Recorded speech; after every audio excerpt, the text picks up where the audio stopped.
November 12th, 2012, Call of Duty Black Ops 2 released, a highly awaited new entry in the Call of Duty series, and a game that would change my life.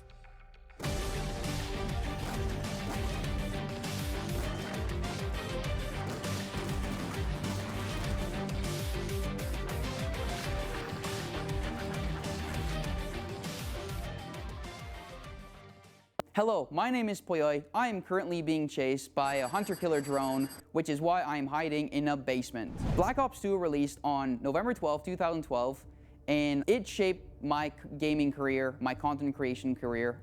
I probably wouldn't be here doing this video if it wasn't for that game.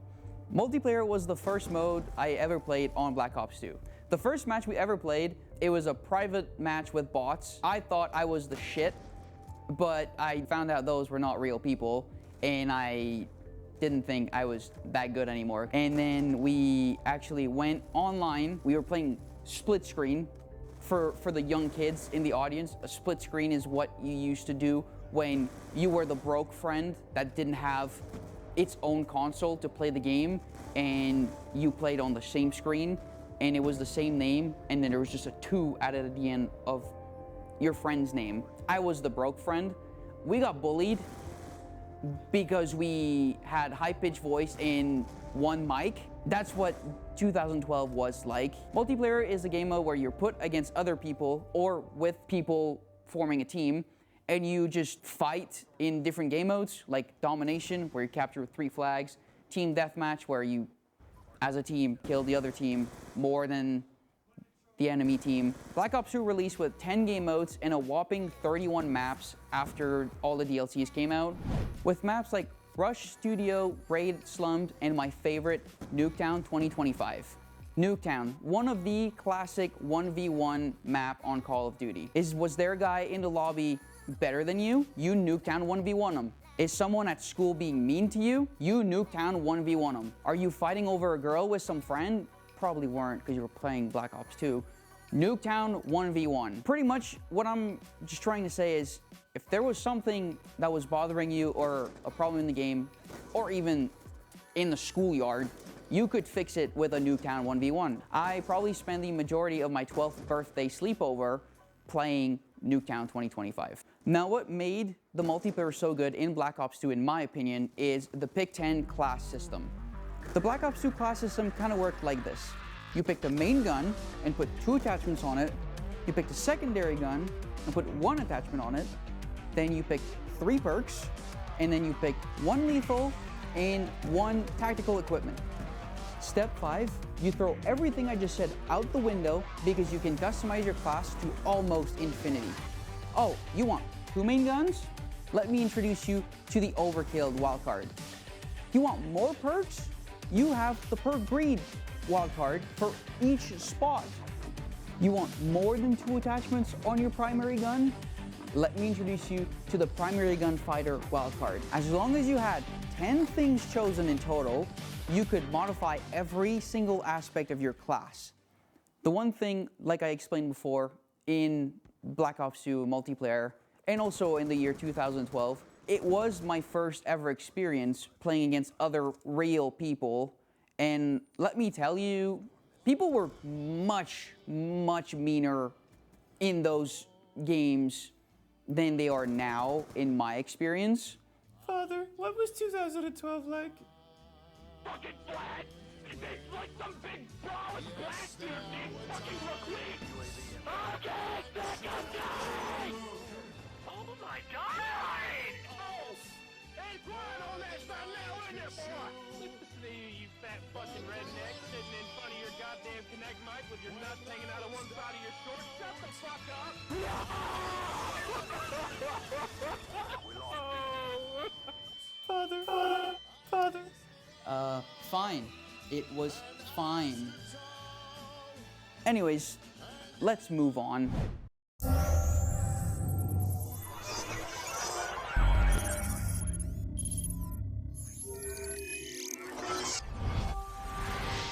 In the Black Ops 2 story mode, it takes place in 2025, which is why I wanted to do this video this year. I could have done it in 2022 when the game turned 10 years old, but this wasn't my school project. In 2025, in the game, the world has gone to shit, literally. China invading Russia, Pakistan, India.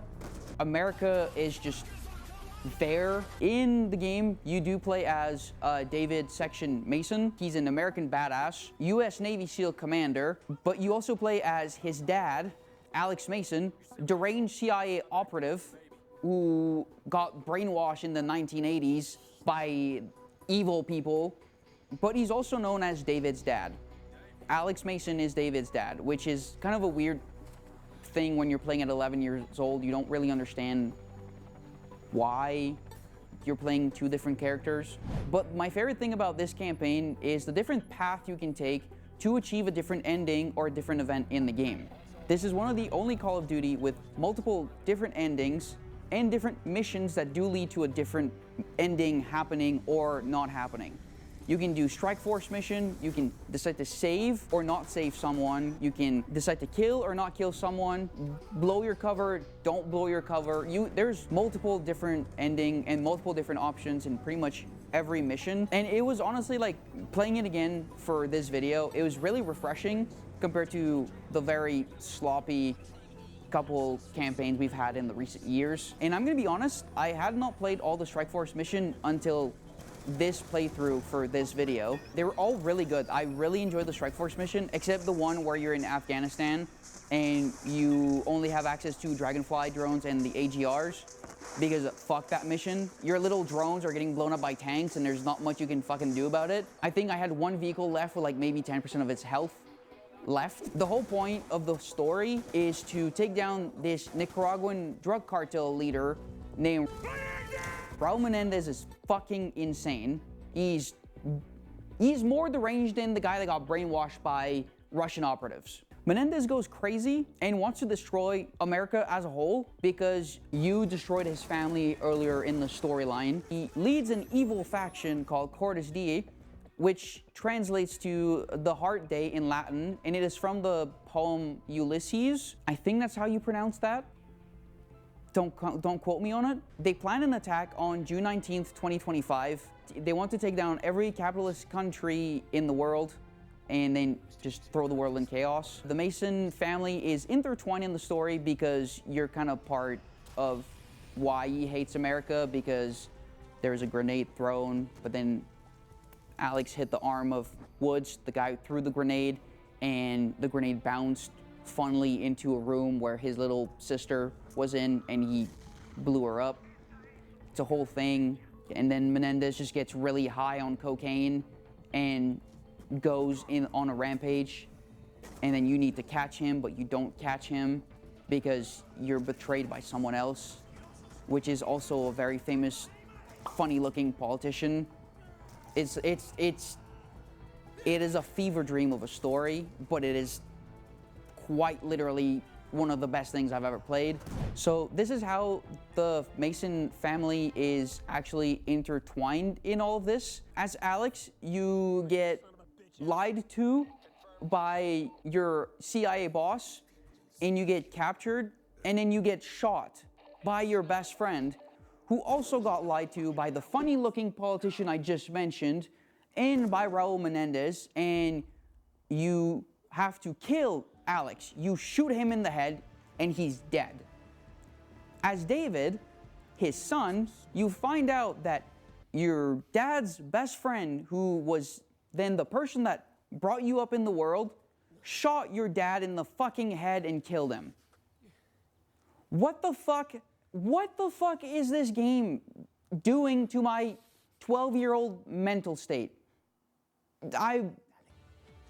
Is one of the craziest things I've ever played, but it's awesome. And now, since you found out that your dad is dead by the hand of his best friend, David's only mission is to stop Menendez from taking the world down. There's a big evil plan that gets revealed with drones in America falling apart, in China also falling apart. It's a whole thing. I wonder what's going on around the world today on June 19th, 2025. Oh, ladies and gentlemen, we have breaking news. America is currently under attack. Our own military drones are currently attacking Los Angeles right now. Geez, I am glad that's not close to me. Be advised, hostile hunter-killer drone inbound.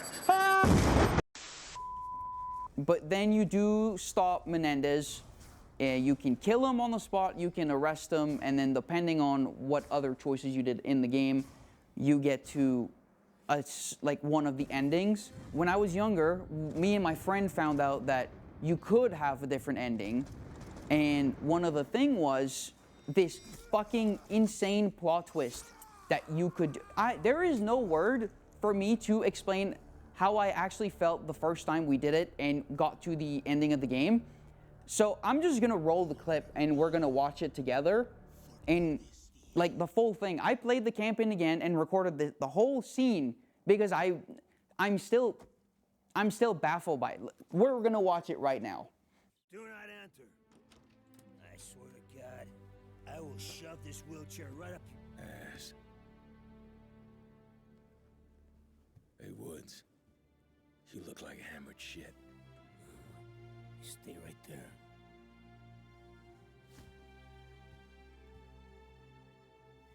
Mason, I shot you. Turns out you're a lousy shot. My ass. Where the fuck you been for 30 years? David Mason for Sergeant Woods. Another Mason? Fuck. Secure the building. Hey, kid. Jesus, Come on. Frank.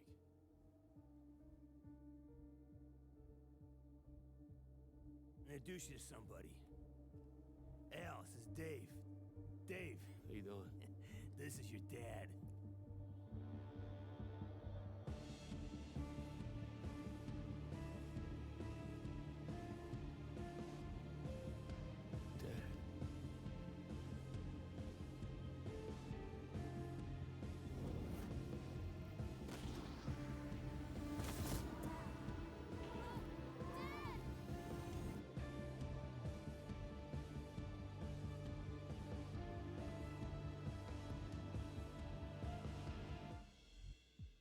What the fuck? Oh, you got a couple of fucking broads. Work this shit out on your own. Need some smokes. Nurse back! So you're telling me that that was Menendez's plans from the fucking start to get Woods and Alex into Panama to get the funny-looking politician, again, he's still involved. You bring him, you're supposed to, like, get him into American custody, and then you're told, actually, change of plans, that's not what we're doing. You're switching him, you're doing a little switcheroo for a different, bigger target of the CIA. Who is this mysterious figure that you're trading him for? It's fucking Raul Menendez. Poor little David is just laying there on the ground sleeping, and he wakes up to his dad dead, just shot. That's what you're supposed to, that's the mission. And then you get to the ending. If you didn't shoot him in the fucking head, you shot him in the leg twice, he survives, but where has he been for the last 40 years? That's how the story ends. Jimmy Kimmel's also in there for some reason. He's interviewing one of the women you saved. And he's laughing as Jimmy Kimmel does. And then Menendez bashes his head onto his TV in his cell and just bleeds everywhere. So I don't know if this is gonna make any sense to anybody, but this is the Black Ops 2 campaign, and it's probably one of the best piece of video game story I've ever played.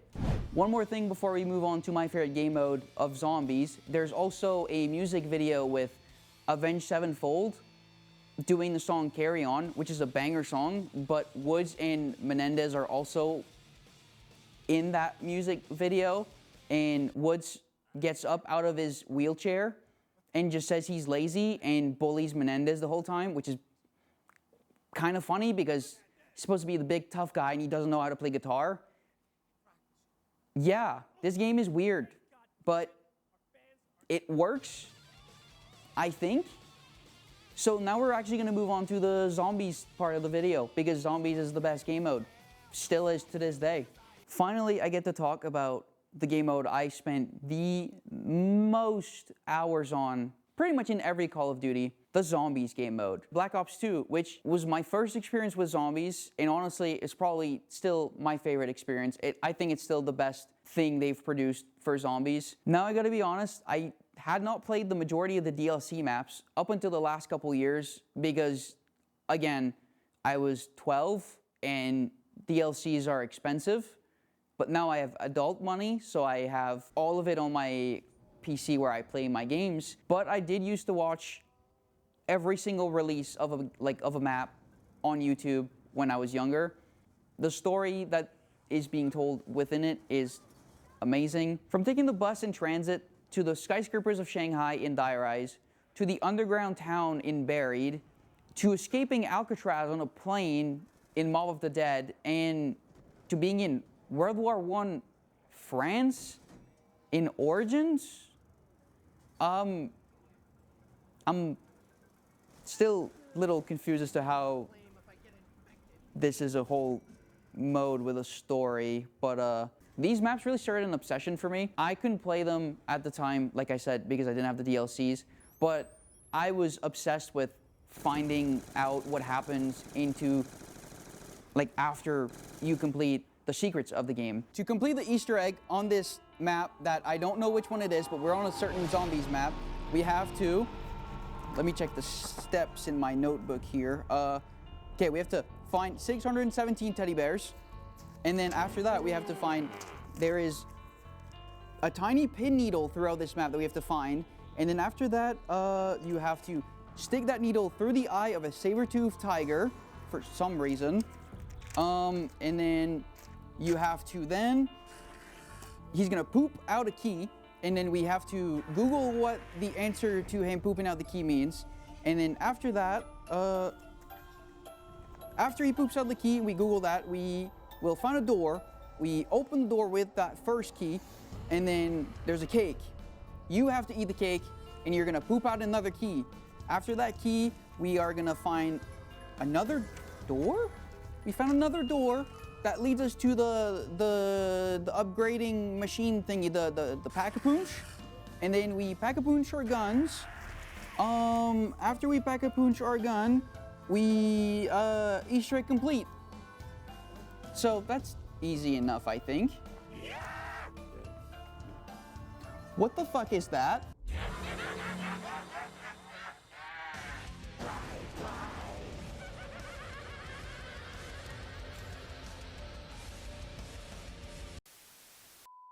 The Easter eggs are what brought my obsession with the zombies game mode to, I guess, a mainstream point.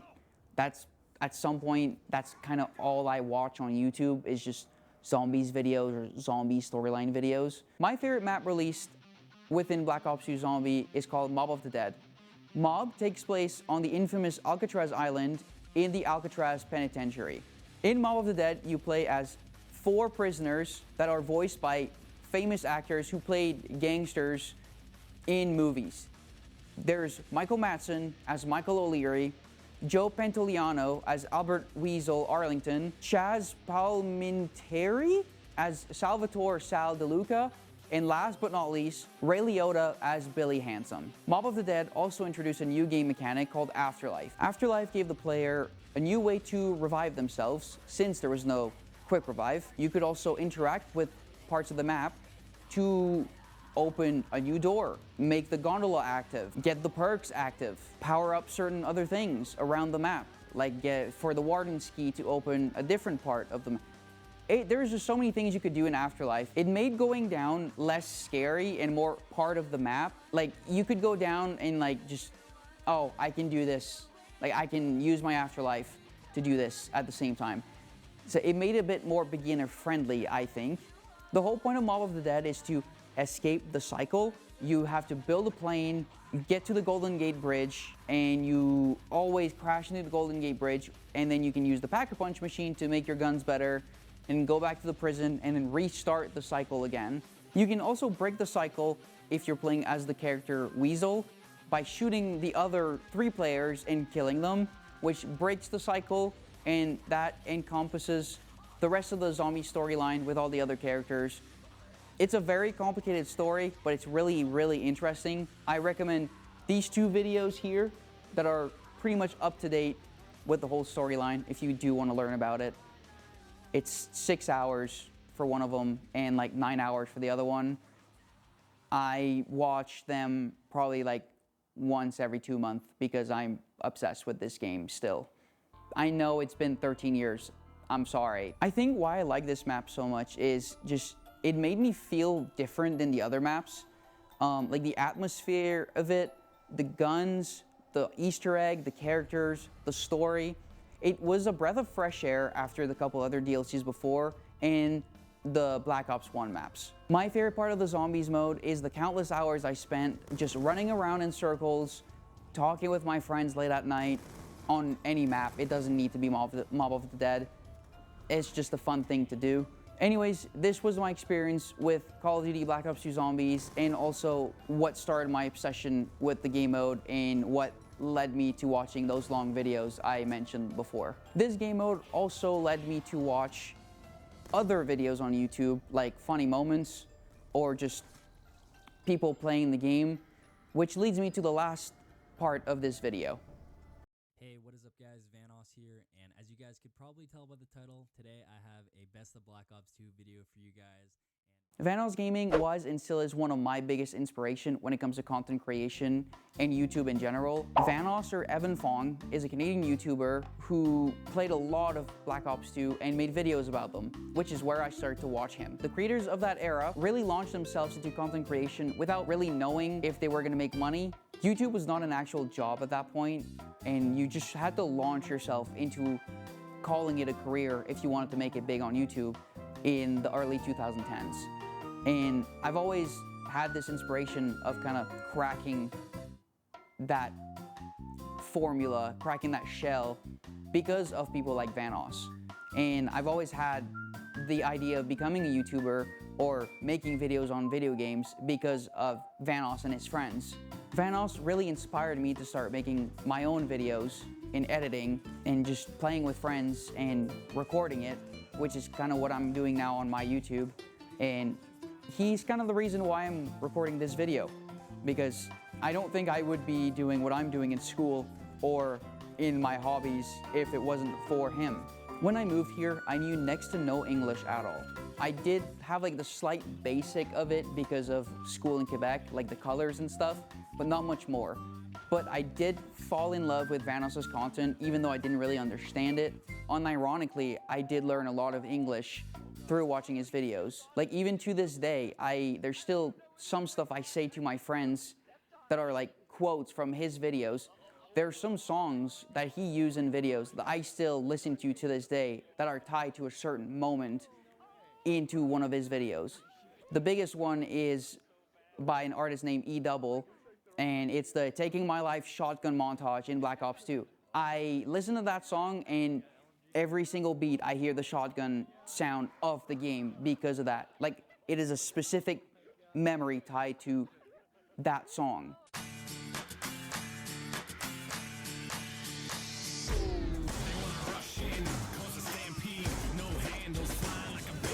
Without these people, I genuinely probably wouldn't be making this video or putting anything on YouTube. It is literally what kickstarted my YouTube career. At that time in 2012, I really wanted to be a YouTuber, but I was a bit young and that's not something a 12-year-old should be doing. But regardless, I would just be playing games by myself in my basement, commentating on over my video game footage like I was recording a video. But I wasn't even recording. I was just doing it because I had, like, that was fun for me to just talk over my video game footage. What put Vanos apart from the other YouTubers that I used to watch was when he started using the theater mode in Black Ops 2. It added some sense of storyline to the videos he was posting and just added a bit more context to some of the other stuff that was happening in the video. It also stepped up his video production a lot to me Like nobody was really doing any of that before, and it really helped the storytelling of the video. It's crazy that it's been over 10 years of me watching Vanos's videos, and I'm now making a video on the inspiration that he is to me. The content creation landscape has evolved so much over the past 10-15 years, and is drastically different than what it was when I started watching Vanos. Vanos still makes videos, but he also makes music and has his own music label now. It's honestly really, really cool for me to see that he still takes his time to make cool content for us to consume, and it's just freely available to watch on the internet. Before I end the video, I want to give a huge thank you to everybody who worked on Black Ops 2, from David Von the Hart, who was the main designer on Black Ops 2 multiplayer, and to Jack Wall for the amazing music throughout the game as a whole. I will never forget all the memories I've made playing this game and the countless hours I've spent playing the game over the years. But again, I really need to thank all the content creators I watched between November 2012 to October 2013, when Black Ops 2 was the main Call of Duty game at the time. Content creations like Jschlatt, Wildcat, H2 Hilarious, Ali A, but mostly Vanos. This game was truly the butterfly effect for me. Those videos are what opened up my mind to video editing and wanting to make my own videos. My content creation journey started there, and I still have got a long ways to go, but I'm loving every single second of it, and I wouldn't trade it for anything else. I just wanted to add also before I end the video, this is the first video of this type in magnitude that I've worked on, and I hope some of you can relate to my origin story, I guess you could call it. Thanks for watching. I'll see you guys in the next one.